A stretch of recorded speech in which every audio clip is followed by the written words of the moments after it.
Bismillahirrahmanirrahim. Assalamualaikum warahmatullahi wabarakatuh.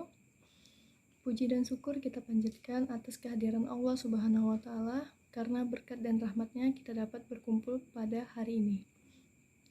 Pertama-tama saya ucapkan terima kasih kepada Bapak M. Fajrin SHMH selaku pembimbing pertama, Bapak Heru Yudi Kurniawan SHMH selaku pembimbing kedua, Bapak Ansari SHMH selaku penguji pertama, dan Bapak Dr. Gembong Seto Hendro Sudrajat SH MPN MKN selaku penguji kedua. Baiklah, sebelumnya perkenalkan, nama saya Fairuz Salsabila Putri Hendrawan dengan nomor induk mahasiswa 171710 525. Saya akan menyampaikan proposal saya yang berjudul Penegakan Hukum Terhadap Tindak Pidana Perdagangan Satwa Liar yang Dilindungi di Kalimantan Barat. Langsung saja, Indonesia merupakan negara yang mempunyai banyak kekayaan alam dan keanekaragaman hayati, terutama flora dan fauna yang tersebar di dunia.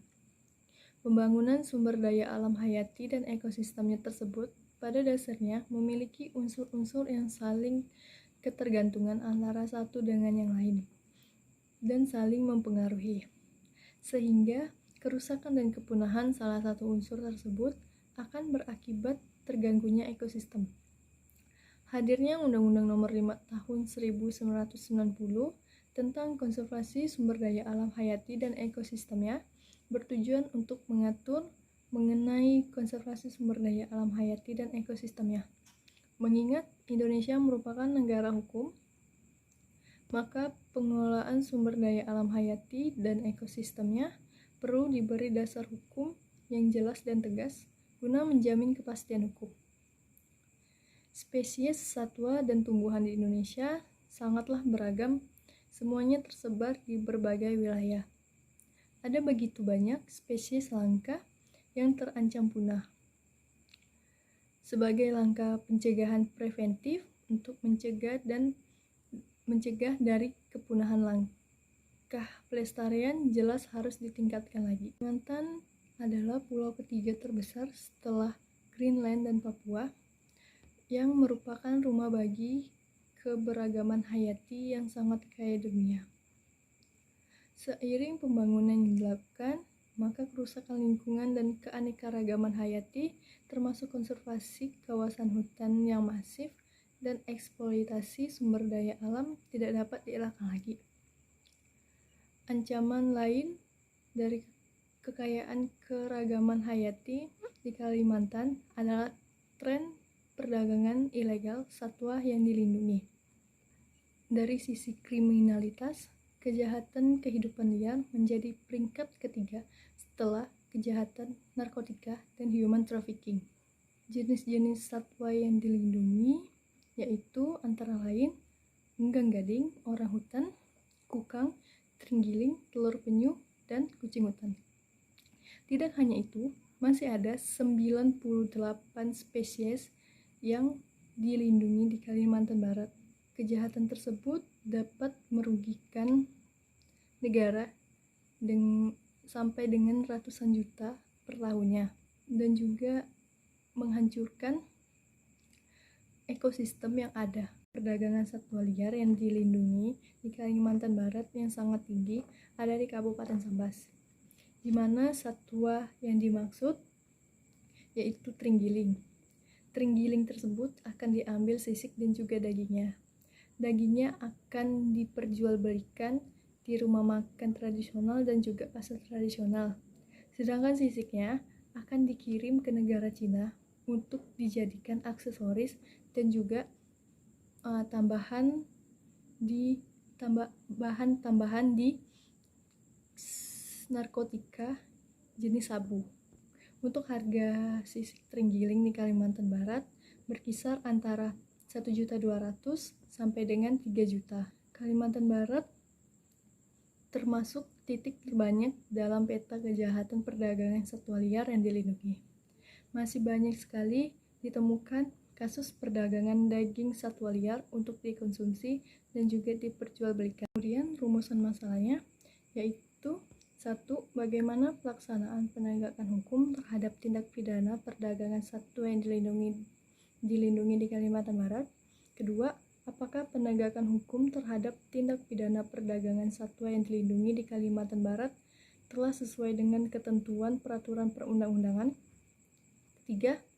Sejauh mana efektivitas peraturan perundang-undangan dalam mengatur perlindungan satwa yang dilindungi di Kalimantan Barat? Tujuan penelitian ini yaitu untuk mengetahui bagaimana pelaksanaan dalam penegakan hukum tindak pidana perdagangan satwa yang dilindungi di Kalimantan Barat.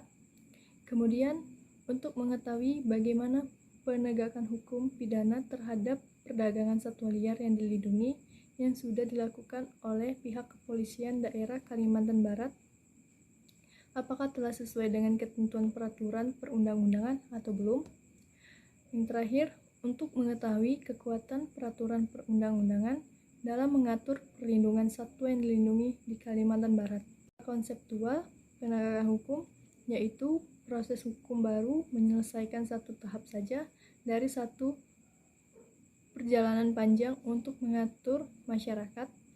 Tahap pembuatan hukum masih harus disusul oleh pelaksanaannya yang konkret dalam kehidupan masyarakat sehari-hari. Inilah yang dimaksud dengan penegakan hukum. Tugas penegakan hukum dijalankan oleh komponen eksekutif dan dilaksanakan oleh birokrasi, sehingga sering disebut juga birokrasi penegakan hukum. Pidana Strafrecht adalah istilah Belanda yang dalam bahasa Indonesia diterjemahkan dengan berbagai istilah karena pemerintahan tidak menetapkan terjemahan resmi dari istilah bahasa Belanda tersebut.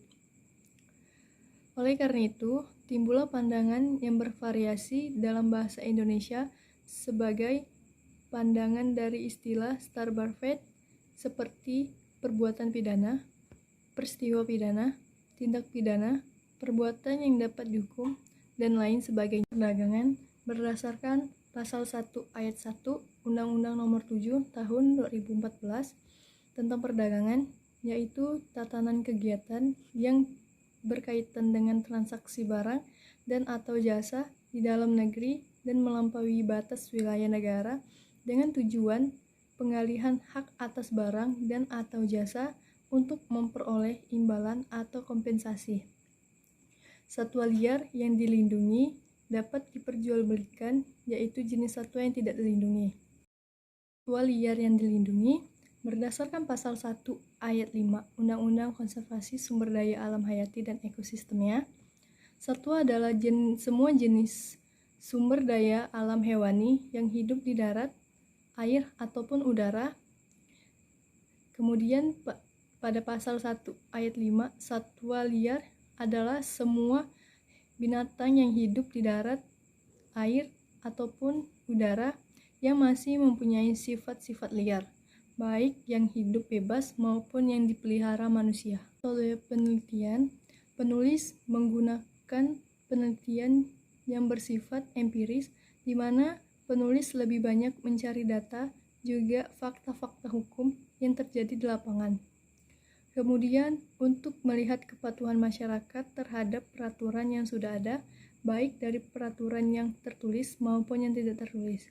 Kemudian, penulis juga melakukan teknik pengumpulan data, yaitu wawancara dan studi dokumen. Lokasi yang akan penulis lakukan untuk penelitian yaitu Kantor Kepolisian Daerah Kalimantan Barat, Kantor Dinas Balai Konservasi Sumber Daya Alam, Kantor Dinas Lingkungan Hidup dan Kehutanan, Kantor Kepala Seksi 3 Pontianak, Balai Pengamanan dan Penegakan Hukum Lingkungan Hidup dan Kehutanan, Kantor Yayasan Titian, Kantor WWF, dan Kantor YPI.